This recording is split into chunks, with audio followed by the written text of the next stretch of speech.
नमस्कार दोस्तों, स्वागत है आपका एग्जाम गोल में। और इससे पहले हम 4 वीडियो अपनी देख चुके हैं भारतीय संविधान के ऊपर और आज की ये 5वीं वीडियो है।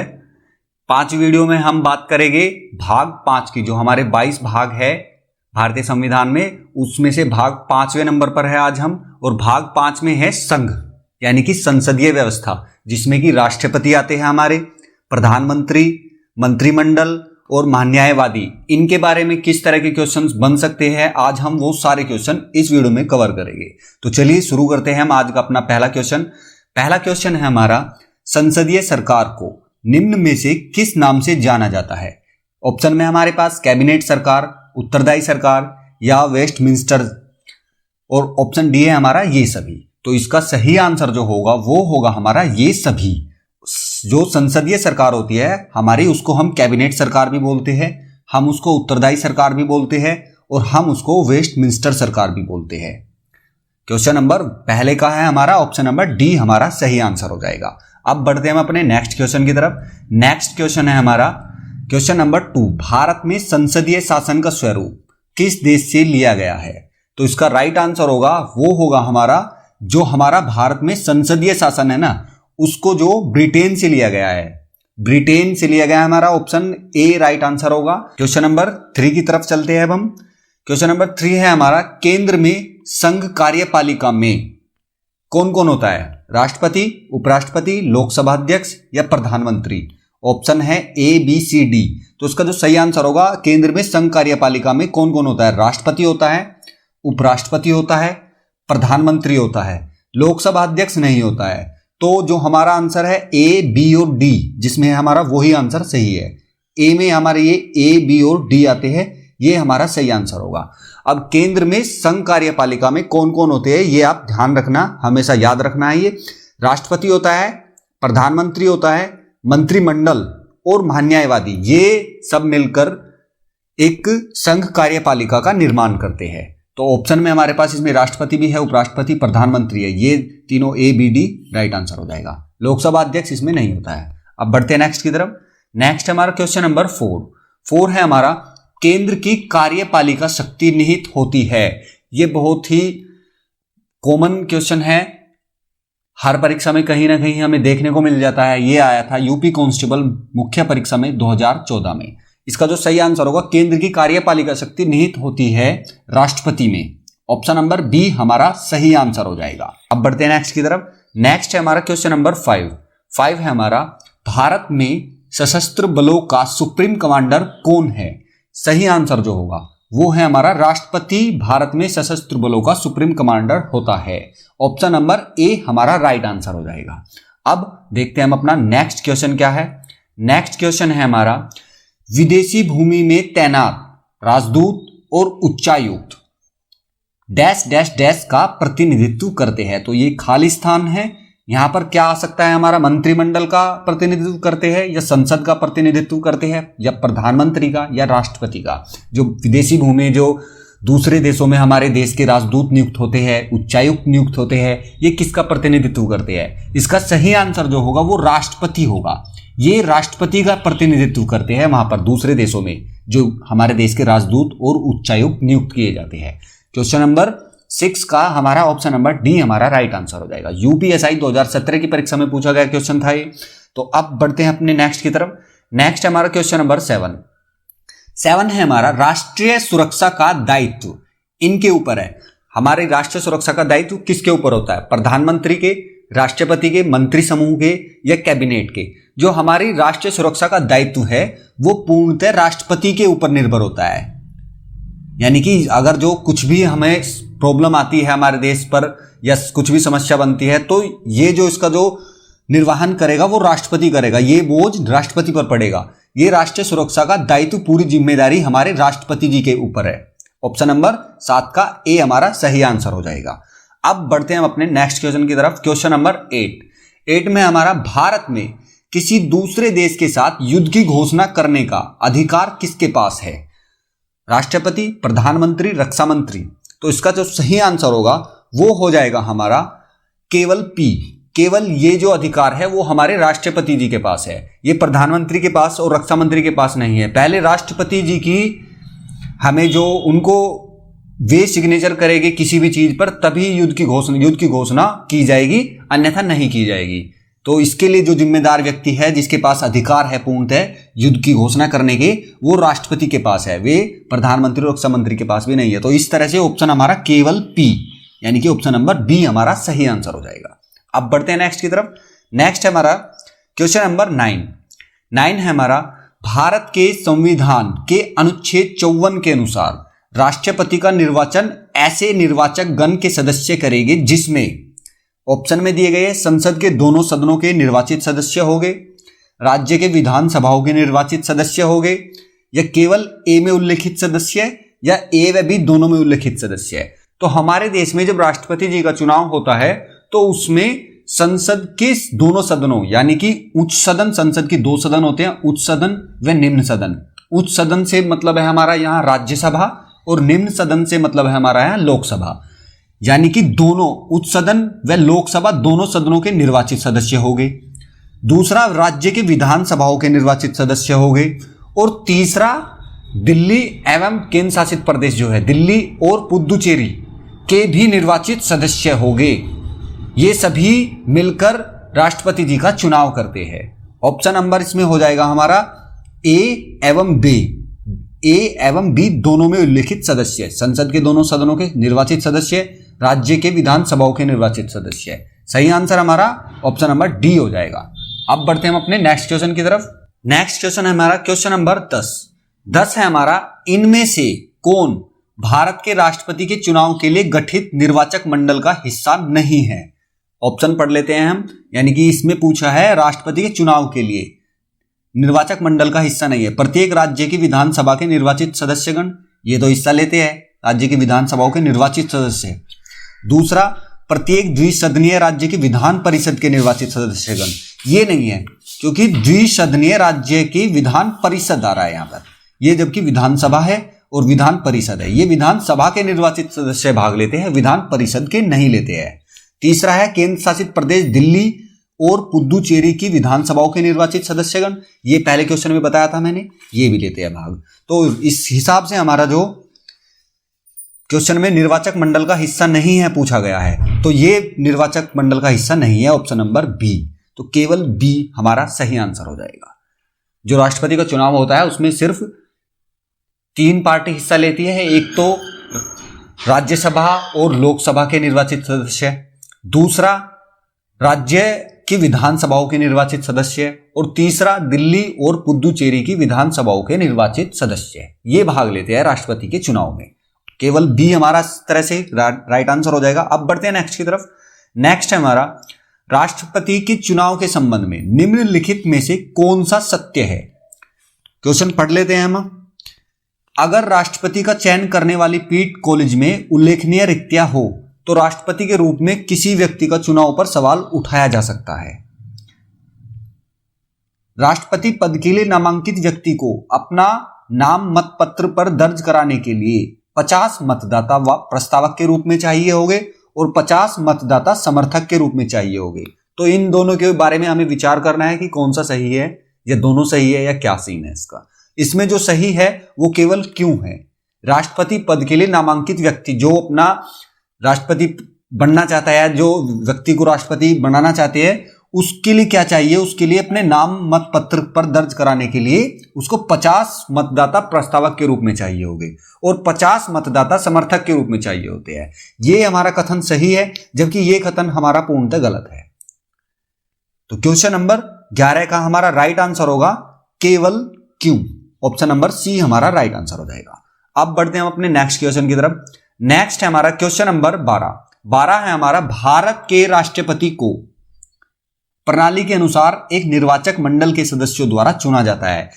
जो भारत के राष्ट्रपति का चुनाव होता है उसमें किस तरह से चुना जाता है, संपूर्ण मतदान से, एकल गैर हस्तांतरणीय मत से, या एकल हस्तांतरणीय मत के माध्यम से, अनुपातिक प्रतिनिधित्व, या फिर जन निर्वाचित प्रत्याशी। इसका जो सही आंसर होगा भारत के राष्ट्रपति को ऑप्शन नंबर सी, एकल हस्तांतरणीय मत के माध्यम से आनुपातिक प्रतिनिधित्व प्रणाली के अनुसार चुना जाता है। ऑप्शन नंबर सी हमारा राइट आंसर हो जाएगा। अब बढ़ते हैं, याद रखना है भारत के राष्ट्रपति का चुनाव ये एकल हस्तांतरणीय मत के माध्यम से आनुपातिक प्रतिनिधित्व के द्वारा।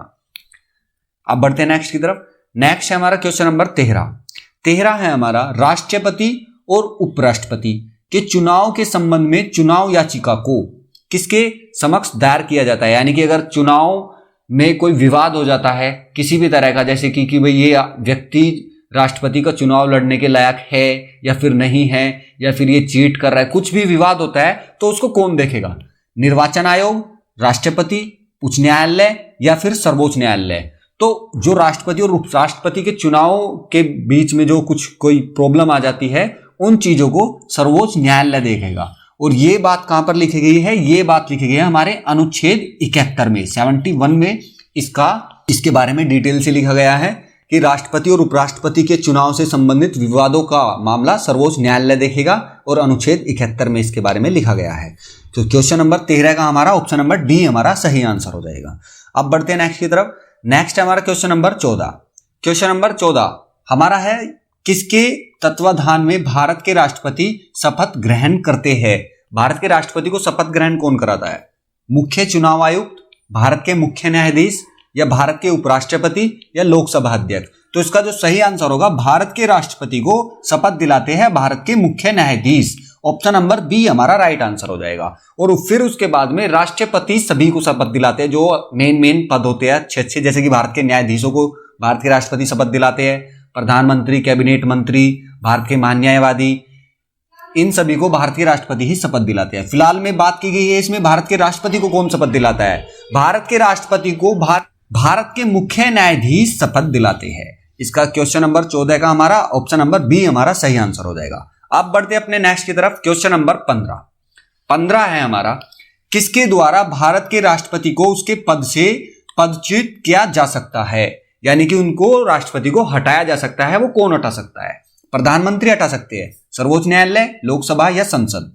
इसका जो सही आंसर होगा वो भारत के राष्ट्रपति को संसद के द्वारा महाभियोग लगाकर हटाया जा सकता है। इनको राष्ट्रपति को ये नहीं है कि प्रधानमंत्री अकेले हटा देंगे या सर्वोच्च न्यायालय से द्वारा हटाया जा सकता है या फिर लोकसभा हटा सकती है। लोकसभा ये कोई संसद के पास ये पावर है कि भारत के राष्ट्रपति को हटाया जा सके, और वो भी भारत के राष्ट्रपति पर महाभियोग लगाकर। महाभियोग में जो प्रक्रिया होती है वो सारी चीजें प्रक्रिया साबित होगी जब राष्ट्रपति को हटाया जाएगा।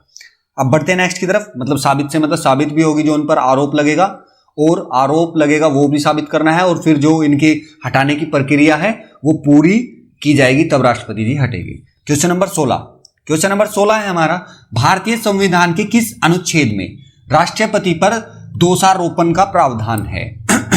सही आंसर जो होगा उसका अनुच्छेद 61 में भारत के राष्ट्रपति पर दोषारोपण का प्रावधान है। ऑप्शन नंबर बी हमारा सही आंसर हो जाएगा। ये महाभियोग अनुच्छेद 61 के तहत राष्ट्रपति पर संविधान का उल्लंघन करने पर संसद द्वारा महाभियोग चलाकर उसे पद से हटाया जा सकता है, और इसकी सूचना 14 दिन पहले दी जाती है राष्ट्रपति को। किसी भी सदन में अगर कोई भी सदन उन पर महाभियोग लगाना चाह रहा है, लगाएगा, तो वो 14 दिन पहले इसकी सूचना भी दी जाएगी।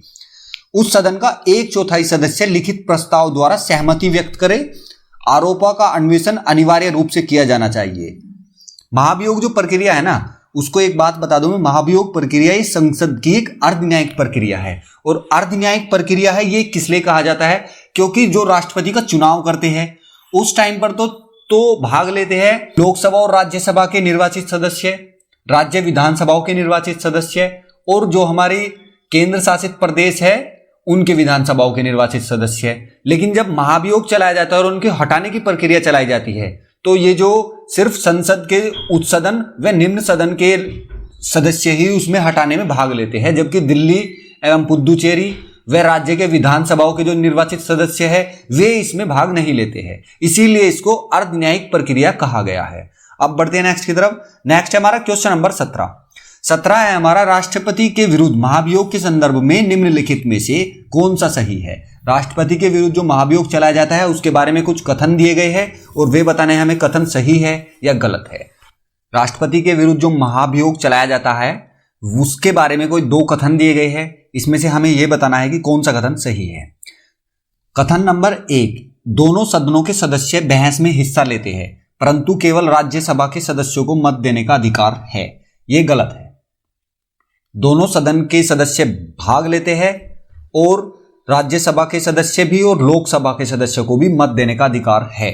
ये हमारा गलत हो गया क्योंकि दोनों को अधिकार होता है। इसमें लिखा है केवल राज्यसभा के सदस्यों को मत देने का अधिकार है। दूसरा है हमारे पास कथन, राष्ट्रपति के विरुद्ध महाभियोग तभी लाया जा सकता है जब वे राष्ट्रपति पद के लिए अयोग्य सिद्ध हो जाए या फिर वित्तीय अनियमितता में लिप्त पाए जाए। यह भी हमारा गलत है।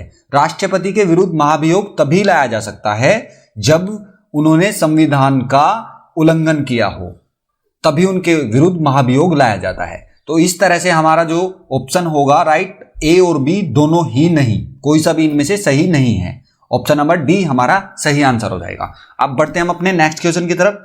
क्वेश्चन नंबर 18 है हमारा, निम्न में से क्या सही नहीं है? जो सही नहीं है वो हमें बताना है। राष्ट्रपति अन्य कोई लाभ का पद धारण नहीं करेगा, ये सही है हमारा, हमें बताना है, लेकिन सही नहीं है। दूसरा है ऑप्शन हमारे पास, राष्ट्रपति की उपलब्धियां एवं भत्ते उसकी पदावधि के दौरान कम नहीं किए जाएंगे, ये भी हमारा सही है, कम नहीं किए जा सकते हैं। तीसरा है हमारा, राष्ट्रपति बिना किराया दिए अपने शासकीय निवासों के उपयोग का हकदार होगा, ये भी सही है हमारा।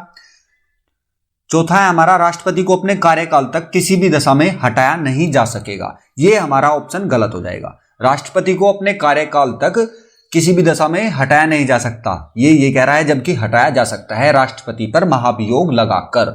उसको अगर वो संविधान का उल्लंघन करते हुए पाए जाते हैं तो उनको हटाया जा सकता है महाभियोग लगाकर। तो ऑप्शन नंबर डी हमारा इस तरह से राइट आंसर हो जाएगा। अब बढ़ते हैं नेक्स्ट की तरफ।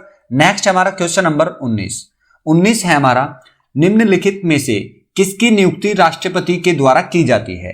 सर्वोच्च न्यायालय के मुख्य न्यायाधीश की नियुक्ति राष्ट्रपति के द्वारा की जाती है, राष्ट्रीय मानवाधिकार आयोग के अध्यक्ष, नियंत्रक एवं महालेखा परीक्षक, या उपरोक्त सभी। तो इसका जो सही आंसर उपरोक्त सभी हो जाएगा। सर्वोच्च न्यायालय के न्यायाधीश की भी, राष्ट्रीय मानवाधिकार आयोग के अध्यक्ष, नियंत्रक एवं महालेखा परीक्षक, इन सभी की नियुक्ति राष्ट्रपति के द्वारा की जाती है। अब बढ़ते हैं नेक्स्ट की तरफ। नेक्स्ट है हमारा क्वेश्चन नंबर 20 है हमारा, संसद सत्र डैश डैश से आरंभ होता है। संसद सत्र जो होता है वो किससे आरंभ होता है? राष्ट्रपति, मंत्रिपरिषद और विपक्ष के नेता के बीच एक बैठक, या फिर लोकसभा अध्यक्ष के संदेश, या फिर दोनों सदनों में राष्ट्रपति के संयुक्त संबोधन से, या फिर संसद के सभी नए सदस्यों द्वारा शपथ ग्रहण से। इसका जो सही आंसर होगा, दोनों सदनों में राष्ट्रपति के संयुक्त संबोधन से संसद सत्र की शुरुआत होती है। ऑप्शन नंबर सी हमारा इसमें राइट आंसर हो जाएगा। क्वेश्चन नंबर 20 का ऑप्शन नंबर सी सही आंसर होगा। अब बढ़ते हैं नेक्स्ट की तरफ। नेक्स्ट है हमारा क्वेश्चन नंबर 11 है हमारा, राज्यसभा में भारत का राष्ट्रपति कितने सदस्य मनोनीत कर सकता है? तो राज्यसभा में भारत का राष्ट्रपति 12 सदस्य मनोनीत कर सकता है, जो कि, और लोकसभा में राष्ट्रपति कितने सदस्य मनोनीत करता है? लोकसभा में 2 सदस्य, दो एंग्लो इंडियन सदस्य जो होते हैं वो मनोनीत करता है। लेकिन अभी 2019 में एक संविधान संशोधन के दौरान इस चीज को खत्म कर दिया गया है कि लोकसभा में ये 2 सदस्य जो मनोनीत किए जाते थे ये अब नहीं किए जाएंगे। अब केवल राज्यसभा में 12 सदस्य मनोनीत कर सकता है राष्ट्रपति। ऑप्शन नंबर डी हमारा सही आंसर हो जाएगा क्वेश्चन नंबर 21 का। अब बढ़ते हैं नेक्स्ट की तरफ। नेक्स्ट है हमारा क्वेश्चन नंबर 22 है हमारा, राष्ट्रपति एक अध्यादेश जारी कर सकता है जब उसका समाधान हो जाता है कि तत्काल कार्यवाही किया जाना आवश्यक है। यूपीएससी 2014 की मुख्य परीक्षा में है। अब ये बताना है ऑप्शन में, किंतु संसद का केवल एक सदन सत्र में हो, संसद के दोनों सदन सत्र में हो, कोई भी सदन सत्र में नहीं है, या उपरोक्त में ए या सी उल्लेखित परिस्थितियां हो। इसका जो सही आंसर होगा सी, कोई भी सदन सत्र में नहीं है तब राष्ट्रपति एक अध्यादेश जारी कर सकता है, और जब उसका समाधान हो जाता है कि तत्काल कार्रवाई किया जाना आवश्यक है, राष्ट्रपति एक अध्यादेश जारी कर सकता है जब कोई भी सदन सत्र में नहीं है। ऑप्शन नंबर सी हमारा राइट आंसर होगा क्वेश्चन नंबर 22 का। अब बढ़ते हैं क्वेश्चन नंबर 23 की तरफ, देख लेते हैं। हमारा यूपीएससी 2017 की परीक्षा में आया हुआ क्वेश्चन है ये। राष्ट्रपति द्वारा प्रख्यापित अध्यादेश के संदर्भ में निम्नलिखित में से कौन सा सही है? कथन दिए गए हैं, 2 कथन दिए गए हैं। पहला कथन पढ़ लेते हैं, राष्ट्रपति द्वारा घोषित अध्यादेश की शक्ति कानून के समतुल्य ही है। दूसरा कथन है हमारे पास, संसद के दोबारा बैठने पर बैठक की तारीख से 3 सप्ताह के बाद अध्यादेश निष्क्रिय हो जाता है। ये गलत है, केवल हमारा ये सही है। राष्ट्रपति द्वारा घोषित अध्यादेश की शक्ति कानून के समतुल्य ही है। इस तरह से कथन हमारा केवल ए सही हो जाता है। ऑप्शन नंबर बी हमारा राइट आंसर होगा क्वेश्चन नंबर 23 का। अब बढ़ते हैं नेक्स्ट की तरफ। नेक्स्ट है हमारा क्वेश्चन नंबर 24 है हमारा, निम्नलिखित में से राष्ट्रपति की कौन सी न्यायिक शक्ति उसकी परिभाषा से मेल नहीं खाती है? रूपांतरण, यानी कि रूपांतरण का अर्थ पूर्ण क्षमादान, क्या ये सही है? दूसरा ऑप्शन है हमारा दंड विराम। दंड विराम का अर्थ होता है कम सजा देना, यानी कि राष्ट्रपति में जो पावर है, अनुच्छेद में एक पावर दी गई है, राष्ट्रपति किसी की सजा कम कर सकता है और ये दंड विराम कहा जाता है। दंड विराम का अर्थ होता है कम सजा देना, ये सही है। दूसरा दंड निलंबन, यानी कि सजा को अस्थायी तौर पर टालना, ये भी सही है। दंड घटाना यानी कि सजा कम करना, ये भी सही है। जबकि रूपांतरण का अर्थ पूर्ण क्षमादान नहीं होता है, ये ऑप्शन हमारा गलत है। तो इस तरह से ये ऑप्शन हमारा राइट हो जाएगा, ऑप्शन नंबर ए हमारा सही हो जाएगा, जो कि मेल नहीं खाता है। रूपांतरण से पूर्ण क्षमादान का मेल नहीं है। अब बढ़ते हैं नेक्स्ट की तरफ। नेक्स्ट हमारा क्वेश्चन नंबर 25 है हमारा, किसी जाति को अनुसूचित जाति की श्रेणी में अधिसूचित करने का अधिकार किसे है? संसद के पास है ये अधिकार, यानी कि कोई जाति है उसको अनुसूचित जाति बनाना। राष्ट्रपति, विधानसभा या सर्वोच्च न्यायालय, किसके पास ये अधिकार है? ये अधिकार हमारे राष्ट्रपति जी के पास है। ऑप्शन नंबर सी हमारा राइट आंसर हो जाएगा। राष्ट्रपति किसी जाति को अनुसूचित जाति की श्रेणी में अधिसूचित कर सकते हैं, उनके पास ये अधिकार होता है। ऑप्शन नंबर सी सही आंसर होगा। अब बढ़ते हैं नेक्स्ट की तरफ। नेक्स्ट हमारा क्वेश्चन नंबर 26 है हमारा, निम्न में से कौन सा सही है? जाकिर हुसैन भारत के पहले मुस्लिम राष्ट्रपति थे, ये हमारा सही हो जाएगा। मोहम्मद हिदायतुल्लाह भारत के पहले मुस्लिम राष्ट्रपति थे, ये गलत हो जाएगा। इनके बारे में जो मोहम्मद हिदायतुल्लाह, ये भारत के पहले ऐसे राष्ट्रपति थे जो कि ये थे सर्वोच्च न्यायालय के मुख्य न्यायाधीश, और सर्वोच्च न्यायालय के मुख्य न्यायाधीश ये पहले ऐसे मुख्य न्यायाधीश थे जो कि भारत के राष्ट्रपति के पद पर भी रहे थे। दूसरा है हमारा, ये ऑप्शन है हमारे पास, फखरुद्दीन अली अहमद भारत के पहले मुस्लिम राष्ट्रपति थे। नहीं, फखरुद्दीन अली अहमद भारत के ऐसे राष्ट्रपति थे जो कि अपने पद के दौरान, यानी कि अपने राष्ट्रपति रहते हुए इनकी मृत्यु हो गई थी। ये पहले ऐसे राष्ट्रपति थे जिनकी मृत्यु पद पर रहते हुए हो गई थी। ऑप्शन नंबर सी ये है। अब चौथा है हमारे पास, एपीजे अब्दुल कलाम भारत के पहले मुस्लिम राष्ट्रपति थे। नहीं, पहले मुस्लिम राष्ट्रपति तो जाकिर हुसैन थे, लेकिन एपीजे अब्दुल कलाम पहले मुस्लिम राष्ट्रपति नहीं थे। इनके बारे में जो कथन सही होगा वो कथन ये होगा कि एपीजे अब्दुल कलाम भारत के पहले साइंटिस्ट थे जो कि राष्ट्रपति बने, यानी कि पहले वैज्ञानिक राष्ट्रपति थे हमारे एपीजे अब्दुल कलाम। इस तरह से इसमें जो कौन सा सही है, तो ऑप्शन नंबर ए सही है। जाकिर हुसैन भारत के पहले मुस्लिम राष्ट्रपति थे। ऑप्शन नंबर ए हमारा सही आंसर हो जाएगा। अब बढ़ते हैं नेक्स्ट की तरफ। नेक्स्ट है हमारा क्वेश्चन नंबर 27 है हमारा, निम्न में से कौन से भारत के राष्ट्रपति निर्विरोध चुने गए थे? इसका सही आंसर जो होगा वो हमारे भारत के पहले ऐसे राष्ट्रपति थे जो कि निर्विरोध चुने गए थे, वो है doctor Neelam Sanjeev Reddy. Option number C हमारा सही आंसर हो जाएगा क्वेश्चन नंबर 27 का। नीलम संजीव रेड्डी 1977 से 1982 तक ये हमारे देश के राष्ट्रपति जी रहे हैं, और ये एकमात्र निर्विरोध राष्ट्रपति थे, एकमात्र निर्विरोध निर्वाचित राष्ट्रपति थे Neelam Sanjeev Reddy. Option number C हमारा राइट आंसर हो जाएगा। अब बढ़ते हैं नेक्स्ट की तरफ। नेक्स्ट है हमारा क्वेश्चन नंबर 28 है हमारा, नीलम संजीव रेड्डी के कार्यकाल के बाद भारत के राष्ट्रपति कौन बने? तो उसका सही आंसर जो होगा वो होगा हमारा ज्ञानी जैल सिंह, हमारा सही आंसर हो जाएगा। इनके बाद ज्ञानी जैल सिंह बने थे राष्ट्रपति, नीलम संजीव रेड्डी के बाद 1982 से 1987 तक। और ज्ञानी जैल सिंह के बारे में जो खास बात है वो ये है कि भारत के पहले सिख राष्ट्रपति थे। ज्ञानी जैल सिंह ऐसे राष्ट्रपति जो कि भारत के पहले राष्ट्रपति थे, सिख राष्ट्रपति। अब बढ़ते हैं नेक्स्ट की तरफ। नेक्स्ट है हमारा क्वेश्चन नंबर 29 हमारा, भारत के वर्तमान राष्ट्रपति, यूपी कांस्टेबल 2013 में ये क्वेश्चन पूछा गया है, और ये अभी हमारे काम का नहीं है क्योंकि हमारे जो वर्तमान राष्ट्रपति है वे रामनाथ कोविंद है। उस टाइम पर इसका सही क्वेश्चन होता क्योंकि यूपी कांस्टेबल 2013 की परीक्षा में ये क्वेश्चन पूछा गया है, और 2013 के दौरान ये राष्ट्रपति कौन थे? उस टाइम पर प्रणब मुखर्जी, 2012 से जिनका कार्यकाल 2017 तक रहा है। ये क्वेश्चन 2013 में उस टाइम पर ये क्वेश्चन राइट होता। फिलहाल में कौन है हमारे राष्ट्रपति? रामनाथ कोविंद जी। अब बढ़ते हैं नेक्स्ट की तरफ। नेक्स्ट है हमारा क्वेश्चन नंबर 30, भारत में उपराष्ट्रपति का पद किस देश से प्रेरित है? तो मैंने बताया है भारत में उपराष्ट्रपति का पद अमेरिका से प्रेरित है। ऑप्शन नंबर सी हमारा सही आंसर हो जाएगा। अब बढ़ते हैं नेक्स्ट की तरफ। नेक्स्ट है हमारा क्वेश्चन नंबर 31 है हमारा, भारत के उपराष्ट्रपति निर्वाचित होने का पात्र तभी होगा जब एक तो भारत का नागरिक हो, ये सही है, 35 वर्ष की आयु पूरी कर चुका हो, ये भी सही है, राज्यसभा का सदस्य निर्वाचित होने के लिए कोई अहम हो, ये भी सही है। ऑप्शन नंबर डी, उक्त सभी शर्तें सही है। ऑप्शन नंबर डी हमारा सही आंसर हो जाएगा। भारत के उपराष्ट्रपति को सारी वही चीज चाहिए जो कि भारत के राष्ट्रपति को चाहिए होती है, जैसे कि भारत का नागरिक हो, 35 वर्ष की आयु पूरी हो, एटसेट्रा।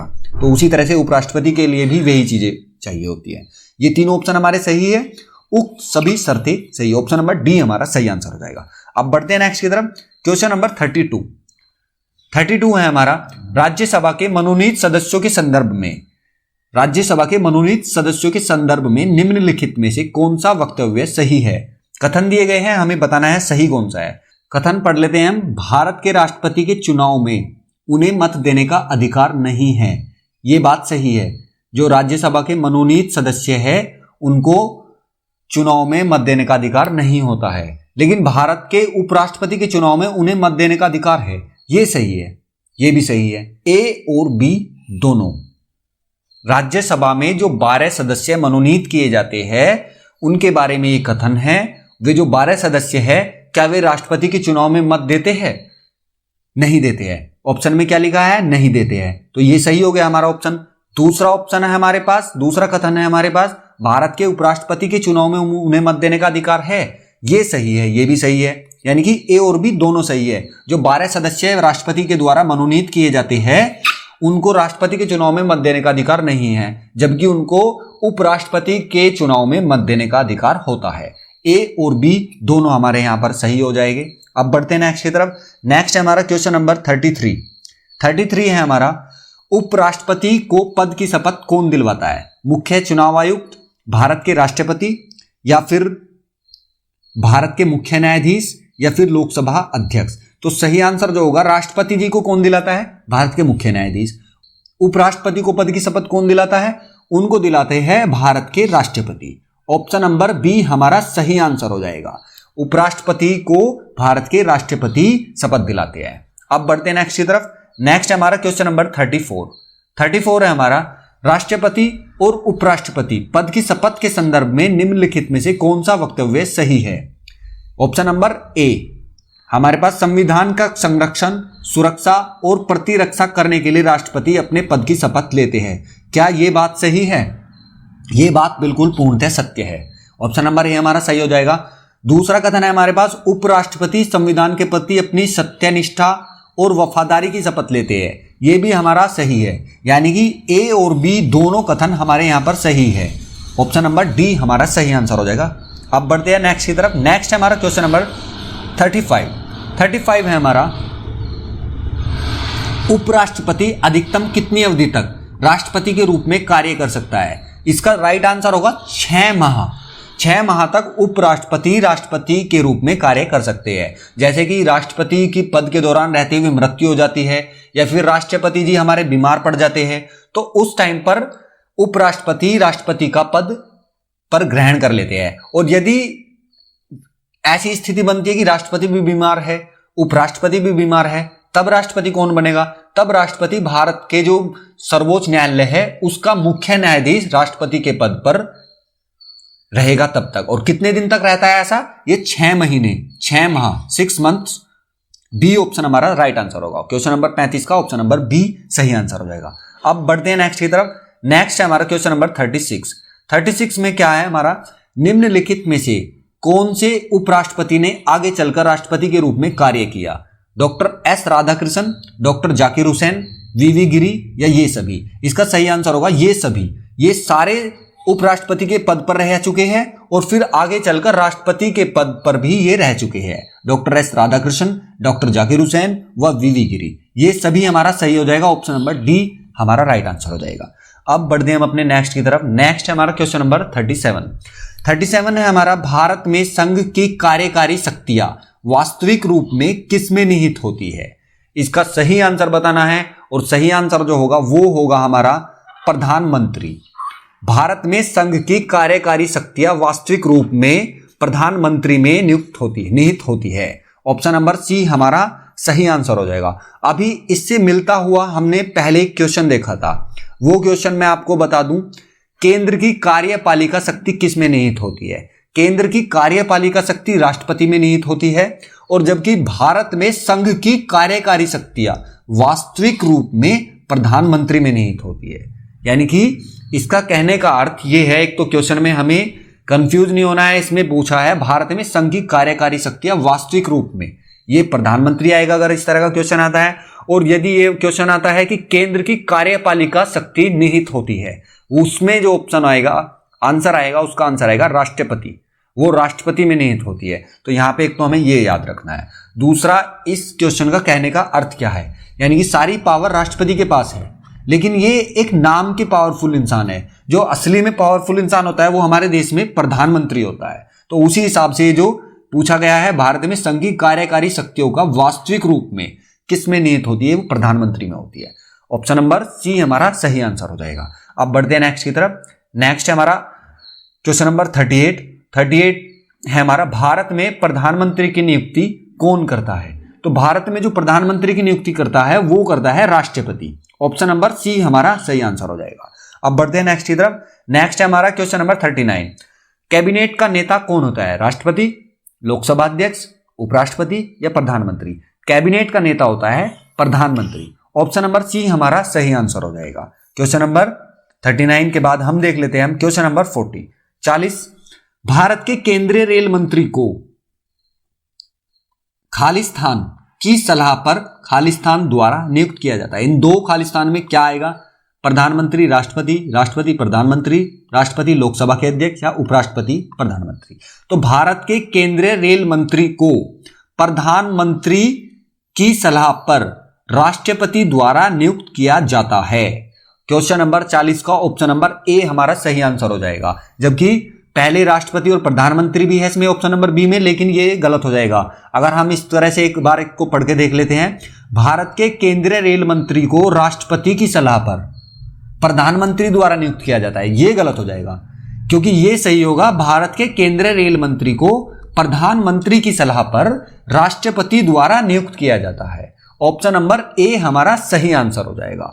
एक बात बता दूं मैं प्रधानमंत्री के बारे में, भारत में जो व्यवस्था है वो व्यवस्था हमारा एक अनुच्छेद है, अनुच्छेद 74, उसमें यह उल्लेख किया गया है राष्ट्रपति की सहायता और सलाह देने हेतु एक मंत्री परिषद होगी, और जो मंत्री परिषद होगी उसका प्रधानमंत्री होगा। यानी कि एक मोटे तौर पर कहा जाए, हमारे देश में जो भारत के प्रधानमंत्री होते हैं वो सिर्फ इसलिए नियुक्त किए जाते हैं ताकि वो राष्ट्रपति को सहायता और सलाह दे सके, इसलिए नियुक्त किए जाते हैं। अनुच्छेद में तो यही बात लिखी हुई है कि प्रधानमंत्री नियुक्त इसलिए किया जाएगा, एक मंत्री परिषद का गठन इसलिए किया जाएगा जिससे कि वो राष्ट्रपति को सलाह दे सके और उनकी सहायता कर सके।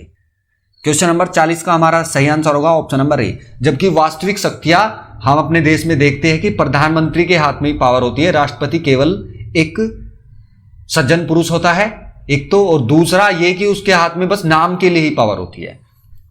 चलो अब बात से अलग होकर हम अपना क्वेश्चन देख लेते हैं। क्वेश्चन नंबर 41 है हमारा, प्रधानमंत्री सहित मंत्रिमंडल में मंत्रियों की कुल संख्या लोकसभा के सदस्यों की कुल संख्या के कितने से अधिक नहीं हो सकती। इसका सही आंसर बताना है। ऑप्शन है हमारे पास 20%, 10%, 25% या फिर 15%। क्वेश्चन नंबर 41 का राइट आंसर होगा 15%।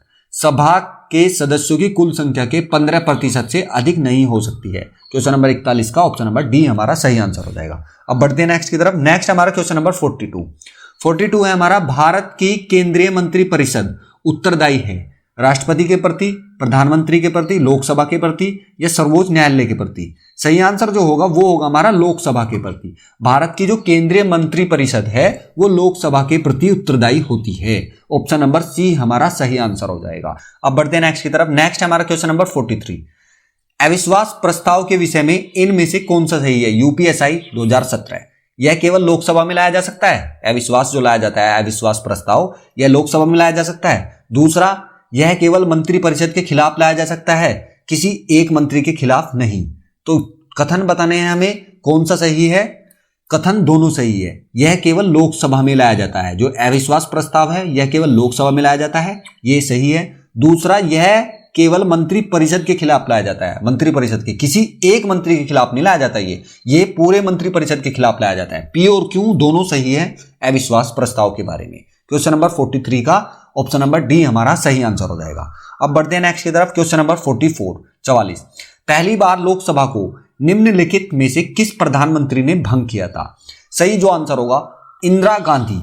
ऑप्शन नंबर डी हमारा सही आंसर हो जाएगा। पहली बार जो लोकसभा को भंग किया था वो इंदिरा गांधी जी ने किया था। ऑप्शन नंबर डी हमारा सही होगा क्वेश्चन नंबर 44 का। अब बढ़ते हैं नेक्स्ट की तरफ। नेक्स्ट हमारा क्वेश्चन 45 है हमारा, निम्नलिखित में से कौन सा मंत्रिमंडल सचिवालय का स्कंध नहीं है? सेना, प्रौद्योगिकी, असूचना या नागरिक? इसका जो सही आंसर होगा प्रौद्योगिकी। मंत्रिमंडल सचिवालय का स्कंध नहीं होता है। ऑप्शन नंबर बी हमारा सही आंसर हो जाएगा। अब बढ़ते हैं हम अपने नेक्स्ट क्वेश्चन की तरफ।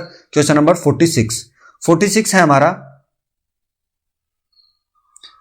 भारत के प्रधानमंत्री कौन है? आई के गुजराल, चंद्रशेखर, पीवी नरसिम्हा राव, इनमें से कोई नहीं। ये यूपीएसआई 1991 में आया था, 1991 में आया था। तो उस टाइम पर जो भारत के प्रधानमंत्री थे उस टाइम पर पीवी नरसिम्हा राव थे। और आज के टाइम पे प्रधानमंत्री सभी जानते हैं श्री नरेंद्र कुमार मोदी जी हमारे देश के प्रधानमंत्री हैं। अब बढ़ते हैं अपने नेक्स्ट क्वेश्चन की तरफ। क्वेश्चन नंबर 47 है हमारा, भारत का प्रधानमंत्री बनने के लिए न्यूनतम आयु क्या है?